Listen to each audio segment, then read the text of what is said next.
What is up, guys? Master over here. Today I'm going to show you how to change rear brake pads on this 2016 Dodge Charger Scat Pack 6.4 liter.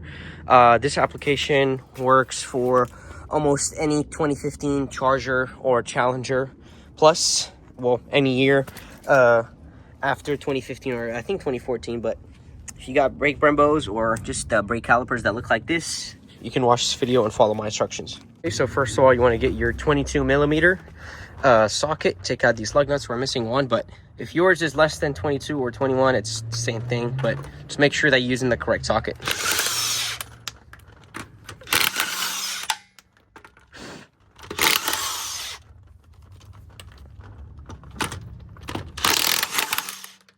Now that the wheel is off, we got our super low brake pads right here. So what you want to do is push these two pins out using a push pin or ball pin. This is I think a hole punch.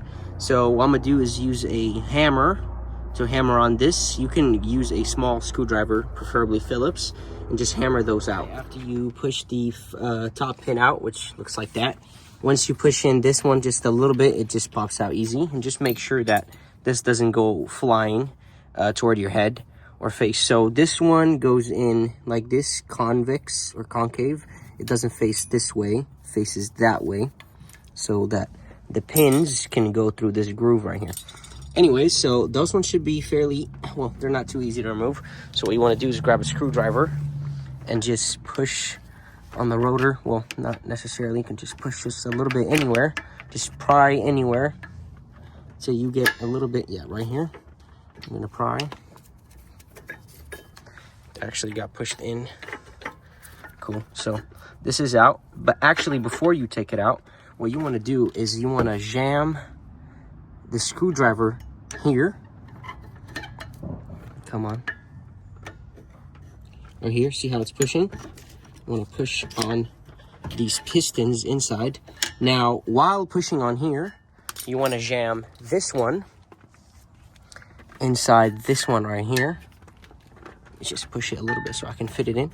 See how when I push this, the other one comes out. Let me see if I can hold it and use both at the same time. So I'm gonna put this here, push this right here just a little bit. Hopefully I'll get some leverage. And I want to push, so like this. So that one will hold the other pistons. See? Right now, both pistons should be pressed in. This one kicks on and pressed in. Right there. Let me turn on my. Go ahead and turn on my flashlight. See how these pistons are mostly in.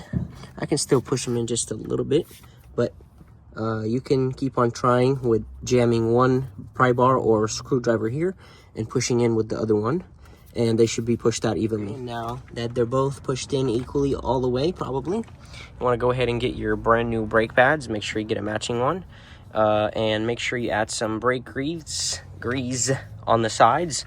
So I'm gonna go ahead and place this one over here.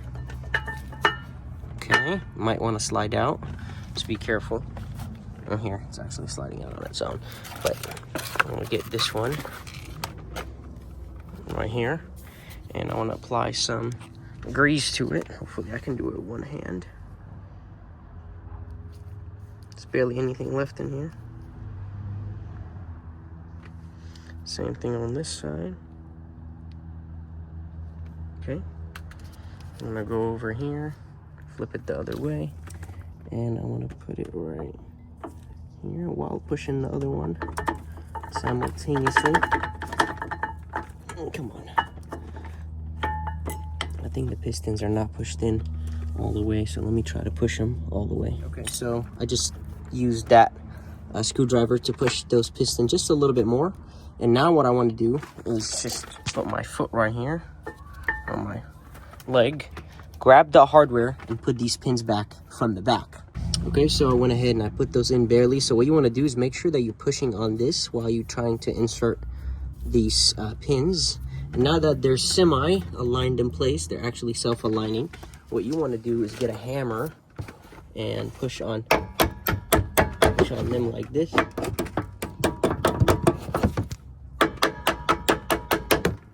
See that right there? So they might require a little bit more pushing, but If you can barely see them over here, that should be fine. Now what I want to do is use this hole punch from the other side and push them in a little bit more, so they will come out a little bit more from here. That way I make sure that they're not going to go back. As you guys can see, I push the pins all the way and you can see them protruding out. Can't really see them from here. I just push them right there, push them a little bit more using this punch.